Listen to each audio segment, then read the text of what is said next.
नमस्कार डी9 मराठीमध्ये आपल्या सगळ्यांचं स्वागत। मी निखिला। महत्त्वाची बातमी, बटेंगे तो कटेंगेमुळे मतांचं ध्रुवीकरण झालं असल्याचं मत शरद पवारांनी व्यक्त केलंय। तसंच ईव्हीएम संदर्भात अधिकृत माहिती नसल्यामुळे मी बोलू शकत नसल्याचं पवारांनी म्हटलंय।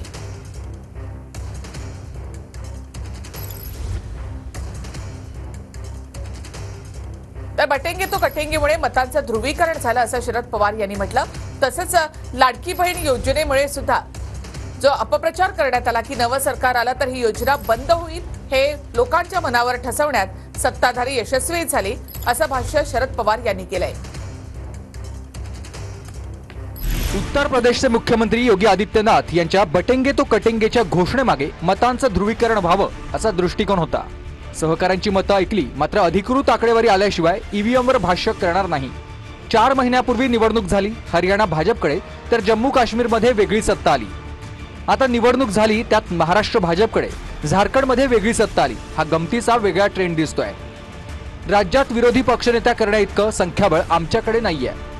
निकालाविरोधात न्यायालयात जाण्याचा असा कोणताही निर्णय झालेला नाही। आम्ही सत्तेवर आल्यानंतर लाडकी बहीण योजना बंद करू असं सत्ताधाऱ्यांनी सांगितलं। कदाचित यामुळेच आमच्या विरोधात मतदान झालं असावं, आम्ही विश्लेषण करू। अजित पवारांच्या जास्त जागा आल्याचं मान्य करण्यात गैर नाहीये। बारामतीच्या निकालाची कल्पना होती। युगेंद्र पवारांना निवडणुकीत उतरवणं चुकीचं नव्हतं, उमेदवार दिला नसता तर चुकीचं ठरलं असतं। बटेंगे तो कटेंगे यासारख्या वाक्यामुळे थोडंसं ध्रुवीकरण झालं का?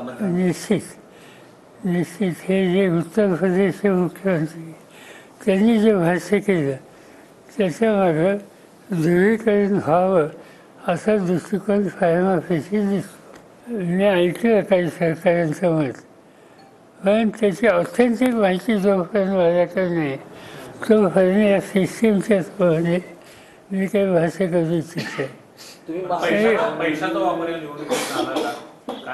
असं जनरली आता ऐकायला मिळतं की यापूर्वी कधी झालं नव्हतं असं पैशाच्या संदर्भात या राज्यामध्ये झालं असं लोक सांगतात।